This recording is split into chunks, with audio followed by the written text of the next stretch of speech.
As many as 800,000 people in the Democratic Republic of Congo have been displaced since the M23 rebel group took up arms against the Kinshasa government in May last year.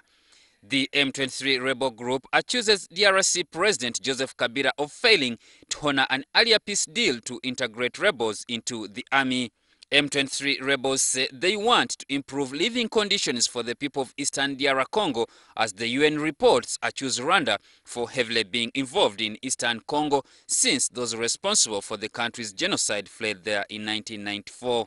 But the UN officials said the plan for a 2,500-strong intervention force was at an advanced stage, although it has yet to be approved by the Security Council. The troops would be added to MONUSCO, the UN's existing DRC peacekeeping mission, mandated to protect civilians. The new brigades would be tasked with preventing rebels from seizing territory and weakening them through targeted operations.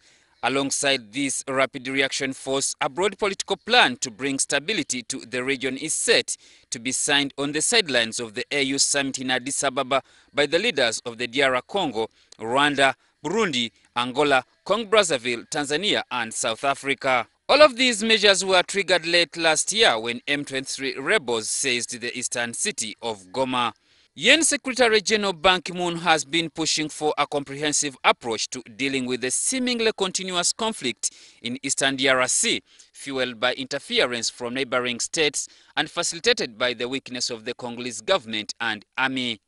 Following the Goma crisis, there was a realization here that after more than 10 years of UN engagement in the DRC, there was a need to look at things differently to break the cycle of violence in the East. The framework agreement involves a commitment from Kinshasa to strengthen the Congolese army and pledges of non-interference from its neighbors. It also seeks to address the legitimate concerns of all countries involved, including Rwanda and Uganda.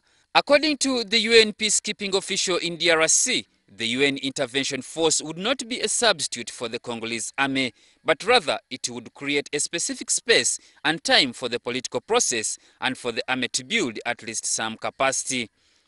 The combat brigade would be aided by surveillance drones recently authorized by the Security Council, which are also meant to monitor the borders.